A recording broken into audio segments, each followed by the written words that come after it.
বেকারত্ব দূর করার জন্য আমি মনে করি মাছের ব্যবসার কোনো বিকল্প নাই। অল্প পুঁজি অধিক লাভ যদি আপনি প্রযুক্তি ইউজ করতে পারেন। তা আমি যারা এই ব্যবসার সাথে জড়িত হতে চান বা হয়েছেন তাদেরকে ওয়েলকাম। আপনারা এটাকে যদি একটু টেকনোলজি ব্যবহার করতে পারেন তাহলে আমার মনে হয় কোনো এই দেশে বেকারত্ব থাকবে না, অল্প পুঁজিতে আপনার অধিক লাভ করতে পারবে। সৌজন্যে বেঙ্গল মিশ্র সার। প্রিয় দর্শক, বাংলাদেশে সবচেয়ে বেশি মাছ চাষ কোথায়? যে জেলাগুলোর নাম প্রথমে আসবে এর অন্যতম ময়মনসিংহ। এখানে একদিকে যেমন রেণু থেকে পোনা উৎপাদন হচ্ছে, সেই সঙ্গে বড় মাছেরও চাষ হয়।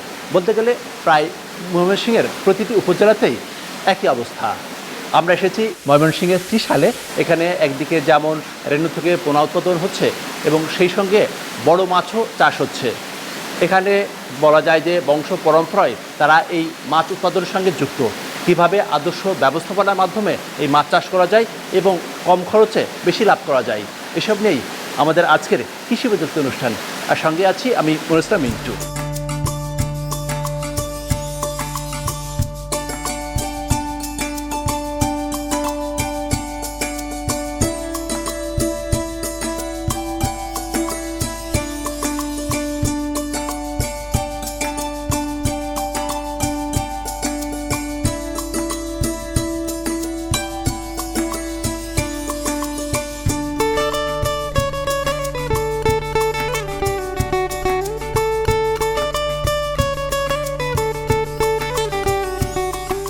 দর্শক, শুরুতেই আমরা ময়মনসিংহের ত্রিশালের ধলা এলাকায় রূপা মৎস্য হ্যাচারি এবং নার্সারির মালিক আব্দুল মালিক, তার সঙ্গে আমরা একটু এই প্রকল্প সম্পর্কে জানতে চাই।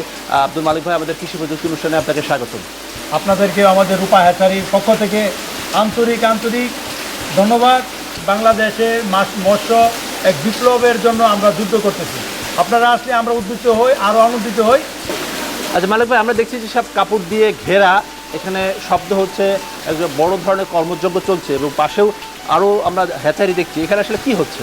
আসলে এখানে আমরা এটা দিচ্ছি আপনি রুই মাছের ডিমটা দেওয়ার পরে ওই নিচের থেকে পানি ফ্রুট দিতেছি। ডিমটা বাইরে না আসে, ওইটা আপনার বাচ্চা এখন বেরিয়েছে যাতে ওই দিকটা বাইরে না জল যায়, এই জন্য আমরা কাপড় দিয়ে, পাতলা কাপড় দিয়ে এটাকে আটকিয়ে দিছি। এবং আমরা এনে 72 ঘন্টা পর্যন্ত এখানে আমরা রাখবো, কারণ ডিম তো স্রোত ছাড়া ফুটতে পারে না। এই জন্য পানির 24 ঘন্টায় আমাদের ফ্লো দেওয়া হচ্ছে। হ্যাঁ, পানির ফ্লো দেওয়া হচ্ছে, স্রোত দেওয়া হচ্ছে। ডিমটা আপনি সংগ্রহ করেন কিভাবে?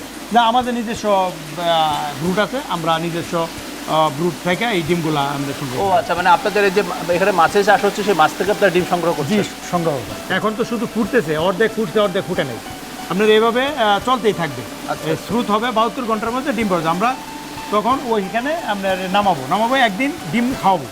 ডিমের যে ভিতরে লাল কুসুমটা আছে এখানে খাওয়াবো। খাওয়ানোর পরে আমার যতটুকু প্রয়োজন আমার নার্সারিতে আমি ইউজ করবো, আর বাকিটুকু আমরা বাইরে বিক্রি করে দেবো। বেকারত্ব দূর করার জন্য আমি মনে করি মাছের ব্যবসার কোনো বিকল্প নাই। অল্প পুঁজি অধিক লাভ যদি আপনার প্রযুক্তি ইউজ করতে পারেন। তাই আমি যারা এই ব্যবসার সাথে জড়িত হতে চান বা হয়েছেন তাদেরকে ওয়েলকাম। আপনারা এটাকে যদি একটু টেকনোলজি ব্যবহার করতে পারেন তাহলে আমার মনে হয় কোনো এই দেশে বেকারত্ব থাকবে না, অল্প পুঁজিতে আপনার অধিক লাভ করতে পারবেন। প্রাথমিক অবস্থাতে আপনার হ্যাচারি করতে হলে বা ব্রুট মাছ, যেগুলো মা মাছ বলি, এগুলোকে সংগ্রহ করতে হবে। সংগ্রহ করার পরে আমার এই ব্রুটগুলো ব্রাসাইকৃত থাকা আমরা আলাদা একটা পুকুরে নিয়ে যেতে হবে। 3-4টা পুকুর হলে একটা হ্যাচারি আনা আপনার। তারপরে আপনার এগুলো যদি আপনার প্রথম অবস্থা তো আপনার একটু কষ্ট হবে একটু, আর মাছের বিষয়টা হলো আমরা একটু ধৈর্য করতে হবে, একটু ধৈর্য সহিত করতে হবে। যে আমি আসলাম কালকেই লাভ করে চলে যাবো, এটা না। আপনার এখানে একটু ধৈর্য সহিত কাজ করতে হবে। আচ্ছা মালিক ভাই, এখানে কি এটা হলো আপনার ট্যাংরা এবং গুলশা। এই যে বড় সাইজগুলো, এগুলো হলো কেজিতে 10 পিস, আপনার 1 কেজিতে 10 পিস হবে। ওই যে মাছের যে পেটে খাবার ছিল, ওই খাবারটা হলো বাইর করে শুধু ডিমটা রেখে আমরা ওইটার ইঞ্জেকশন করবো। এগুলা মাছের কম খরচে অধিক লাভ। এগুলো আসলে হ্যাঁ অনেক টেস্ট আপনার, এগুলা খেতেও খাব এগুলো। আর এগুলো হলো নদীর যে লুনা মাছ, গুলশা বলে, ট্যাংরা বলে, আর এগুলো হলো নদীর লুনা ট্যাংরাগুলো আর কি। জি এগুলো হলো এই মাছে কি খেতে দিতে হয় এসব মাছে? এগুলো আসলে এগুলো তো অল্প ফিড দিতে হয়, এগুলো কিন্তু প্রাকৃতিক খাবার প্লান্টন জাতীয় খাবার বেশি খায়। আচ্ছা প্লান্টিন খাবার গেলে মাছের সুস্বাদুটা ভালো থাকে আর কি। শিং মাছ হাইব্রিড হয় না, ট্যাংরা গুলশা কোনো হাইব্রিড হয় না, এগুলো অরিজিনাল দেশি শিং। দেশি শিং? জি জি অরিজিনাল দেশি শিং। দেশি শিং তো আসলে চাষ হচ্ছে। হ্যাঁ এখন হচ্ছে আপনার এখান থেকে আমরা এই ভুটগুলো করতে পারলে আমাদের এই মাছটা 90 দিন বা 120 দিনে বাজারজাত করা যাবে। আর কি কি মাছ আছে? পাবদা আছে এবং আপনার এই মাগুর মাছ আছে, দেশি মাগুর, এবং আপনার কই মাছ আছে, বিয়েত কই মাছ, তেলাপিয়া মাছ আছে, বিয়েত পাঙ্গাস আছে।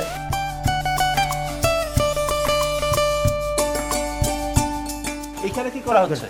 জি ভাই এটা আপনার ইনজেকশন করা হচ্ছে, ইনজেকশন করে এখানে আপনার পুরুষ এবং মহিলা একসাথে আপনার দেওয়া হবে। আপনার এই ইনজেকশনটা দেওয়ার উদ্দেশ্যটা কি? দেহ ছিল যে ডিমের যে ভিতরে যে থলিটা আছে ওই থলিটা এখন তো শক্ত, তখন ওই ডিমটা দেওয়ার পরে ওই থলিটা আপনার নরম হয়ে যাবে, আলাদা আলাদা হয়ে সমস্ত ডিমগুলো। আচ্ছা, তো এই যে ডিম ছাড়ার পরে ওই মাছগুলো কি করবেন? যে ওই মাছগুলো আবার আমি আমার পুকুরে নিয়ে যাবো। আচ্ছা, ওগুলো আবার পরবর্তী ডিম ছাড়বে? ডিম ছাড়বে, এগুলো আমার নিজস্ব ব্রুট আর কি, বাছাইকৃত করা। আচ্ছা আচ্ছা আচ্ছা।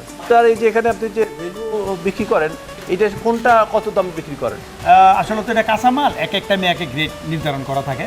এখন আমাদের কাছে রেট আছে আপনার এই এক একটা হাপা চুক্তি করি আমরা 5,000 টাকা, আর 1 কেজি রেনু বেশির গুলশার 7,000 টাকা, আর আপনার ট্যাংরা বেশি 6,000 টাকা, আর রুই কাতল মিগেল সব অ্যাভারেজে 2,500 থেকে 3,000 টাকা। পুরাটা এখান থেকে বিক্রি করেন না পুকুর থেকে ধরে বিক্রি করেন?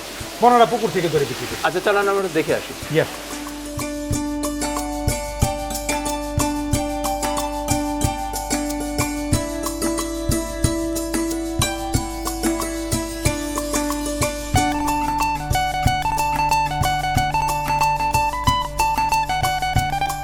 আচ্ছা আব্দুল মালিক ভাই, আমরা দেখছি যে এই পুকুরগুলো শুকনো এবং এখানে দেখছি যে মাছও মেরে ফেলা হচ্ছে, এটির ঘটনাটা কি আসলে?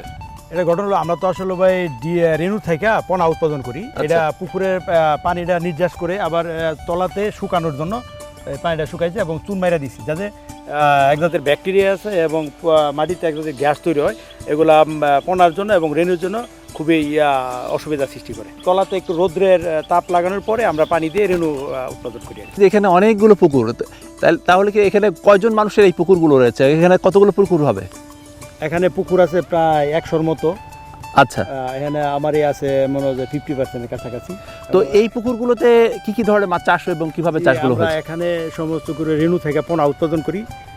আমরা যত মাছের আইটেম আছে শুধু ইলিশ মাছ এবং চিংড়ি মাছ বাদ দিয়া আমি এখানে সমস্ত পুকুরে সমস্ত জাতের আলাদা আলাদা প্রোডাকশন করি, এবং আমার মূল উদ্দেশ্য হলো যাতে আমার হ্যাচারির কোনো পোনার কোনো ঘাটতি না থাকে আর কি। আচ্ছা, আমরা দেখি যে পুকুরের পাড়ে গাছপালা লাগানো যায়, তো আপনাদের এখানে দেখছি যে কোনো গাছপালা নেই, একেবারে শুধু পাড় বাঁধা, এটির কারণটা কি? না, এটার কারণ হলো আসলে রৌদ্রের, আসলে মাছের রৌদ্রের 25% খাবারের চাহিদা পূরণ করে রৌদ্রের তাপমাত্রা। যে গাছগুলো আছে এই গাছগুলোতে পুকুরে ছায়া পড়ে এবং পুকুরের যে পাতা ওইগুলা পানিতে পড়লে একটা গ্যাস জাতীয় সৃষ্টি হয়। আচ্ছা, আর সরাসরি যদি রৌদ্রটা আপনার পুকুরে বাড়ে, এনে মাছে দ্রুত বাড়ে, অল্প খাবারে পুকুরের প্রাকৃতিক খাবার তৈরি হয়।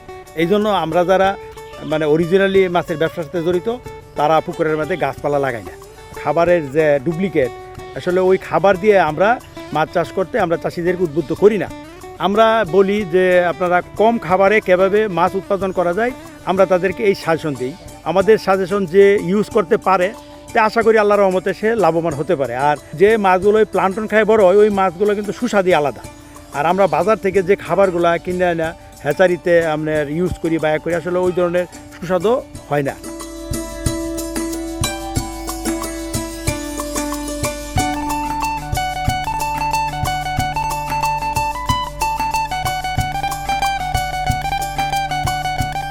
মালিক ভাই, এখানে দেখছি ছোট ছোট মাছের রেনু। হলো আপনার নতুন এক জাতের আমরা করছি রাজপুটিকে বলে, ওটা রাজপুটি। আচ্ছা আচ্ছা, ওটা আপনার রোগবালাই কম এবং ঘ্রুত বেশি। আচ্ছা, এটা আমরা রেনু উৎপাদন করতেছি এবং ব্রাসাইকৃত ব্রুট হতে সংরক্ষণ করা আর কি। ও আচ্ছা, যে এগুলো যে বড় বড় পুঁটি মাছ হবে? জি জি, বড় বড় পুঁটি মাছ হবে। আপনি এগুলা আগে কেউ চাষ করে না, এটা আমরা এই ব্রুটগুলা অনেক দিন ধরে সংরক্ষণ করে এখন এই বছর থেকে শুরু করছি আর কি। আচ্ছা আচ্ছা, এইটা আপনি বিক্রি করেন কিভাবে? এটা আমরা বিক্রি করতেছি এই পোনাগুলা পিস হিসাবে। 15,000 টাকা, 1,500 টাকা হাজার, 15,000 টাকা লাখ, 1 লাখ পোনা। আবার এইগুলো আরেকটু সাইজ হলে আরেকটু দাম বাড়বে, এখন তো ছোট এই জন্য আর কি। আচ্ছা, এই মাছগুলো বড় হলে কেজিতে আপনি যদি 1 বছর রাখা যায় তাহলে এক একটা পার কেজি হবে, এক একটা কেজি হবে।